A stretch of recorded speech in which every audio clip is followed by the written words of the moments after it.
ಸಮಾಧಾನ ಕ್ಲಾಸ್ ಶಬ್ದ ಪಾಠದ 21ನೇ ಪ್ರಶ್ನೆ. ಅನುರಣನೆಯನ್ನು ವ್ಯಾಖ್ಯಾನಿಸಿ. ಅನುರಣನೆ ಅಂದ್ರೇನು? ಈಗ ಶಬ್ದದ ಪ್ರತಿಫಲನ ಅನ್ನುವಂತಹ ಕಾನ್ಸೆಪ್ಟ್ ಗೊತ್ತಿದೆ ನಿಮ್ಗೆ ಅಲ್ವಾ? ಯಾವ್ದಾದ್ರು ಒಂದು ತಡೆಗೋಡೆಗೆ ಶಬ್ದ ಬಡಿದಾಗ ಅದು ಪ್ರತಿಫಲಿಸ್ತದೆ. ಹೇಗೆ ಬೆಳಕು ಪ್ರತಿಫಲಿಸ್ತದಲ್ಲ, ಬೆಳಕಿನ ಪ್ರತಿಫಲನವನ್ನ 8ನೇ ತರಗತಿಯಲ್ಲಿ ಕಲ್ತಿದ್ದೀರಿ. ಅದೇ ತರ ಶಬ್ದ ಕೂಡ ಪ್ರತಿಫಲಿಸ್ತದೆ. ಹಾಗಿದ್ರೆ ಅನುರಣನೆಗೆ ಮತ್ತೆ ಶಬ್ದದ ಪ್ರತಿಫಲನಕ್ಕೆ ಸಂಬಂಧ ಏನು? ಸಂಬಂಧ ಏನಂದ್ರೆ, ಇಲ್ಲಿ ಅನುರಣನೆಯಲ್ಲಿ ಏನಾಗ್ತದೆ, ಯಾವುದೋ ಒಂದಿಷ್ಟು, ಈಗ ಒಂದು ಪಡಸಾಲೆಯಲ್ಲಿದ್ದೀರಿ ಅಂತ ಇಟ್ಕೊಳ್ಳಿ.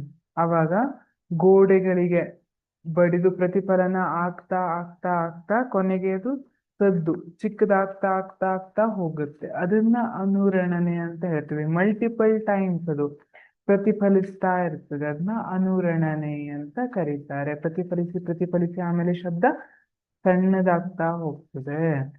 ಹಾಗಾಗಿ ಅನುರಣನೆ ಅಂದ್ರೆ ಸತತ ಪ್ರತಿಫಲನದಿಂದ ಉಂಟಾದ ಪುನರಾವರ್ತಿತ ಶಬ್ದ. ಇಲ್ಲಿ ನೋಡಿ, ಇವರು ಮಾತಾಡಿದ್ದಾರೆ ಅಂದ್ರೆ ಈ ಗೋಡೆಗೆ ಹೋಗ್ಬಡಿತು, ಆಮೇಲೆ ಈ ರೀತಿಯಾಗಿ ಇಲ್ಲಿ ಹೋಗ್ಬಡಿತು, ಹಿಂಗೆ ಸತತ ಪ್ರತಿಫಲನದಿಂದ ಉಂಟಾದಂತಹ ಪುನರಾವರ್ತಿತ ಶಬ್ದವನ್ನ ಅನುರಣನೆ ಅಂತ ಕರೆದಿರ್ತೀವಿ.